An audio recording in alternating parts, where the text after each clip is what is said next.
오늘의 주요 뉴스입니다. 김종인 전 국민의힘 비상대책위원장은 최근 여론조사에서 윤석열 대통령의 국정수행에 대한 부정평가가 긍정평가를 앞지른 데 대해 보통 심각한 상황이 아니다라고 말했습니다. 민주당이 오는 4일 본회의를 열고 국회의장을 선출하기로 했습니다. 국민의힘이 야당의 단독 의장 선출에 반발하면서 이번 주말이 원구성 협상의 분수령이 될 것으로 보입니다. 윤석열 대통령이 3박 5일 동안 이어진 나토 정상회의 일정을 마치고 오늘 귀국합니다. 한미일 삼각공조 복원 등이 성과로 꼽히지만 나토가 대중국 견제를 본격화한 점은 부담이 될 전망입니다.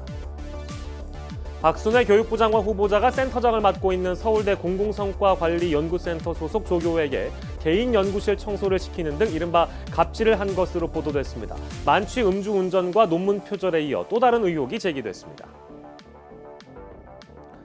푸틴 러시아 대통령이 나토의 군사력 증강에 맞대응할 수 있다고 경고한 데 대해 나토는 모든 만일의 사태에 대비하고 있다고 밝혔습니다.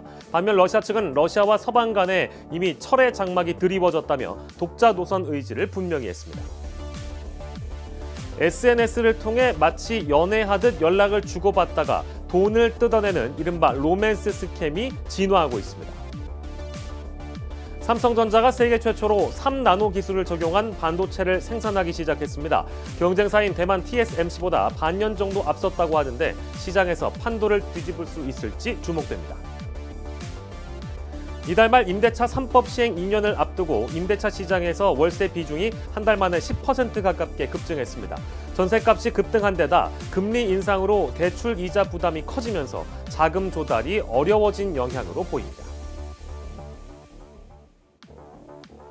오늘부터 유류세 인하폭이 30%에서 37%까지 확대되면서 정유사 직영이나 알뜰 주유소는 인하분을 오늘부터 반영합니다. 전기요금과 가스요금이 동시에 인상됩니다. 지난해 전 세계에서 라면을 가장 많이 먹은 나라는 1년에 1인당 87개를 먹은 베트남이었습니다.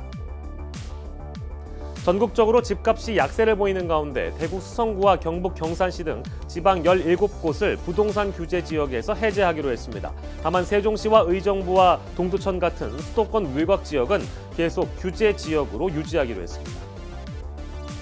매달 10만 원씩 저축하면 정부가 지원금을 월 10만 원씩 3년간 추가 적립해주는 청년 내일 저축계좌 모집이 이달 시작됩니다.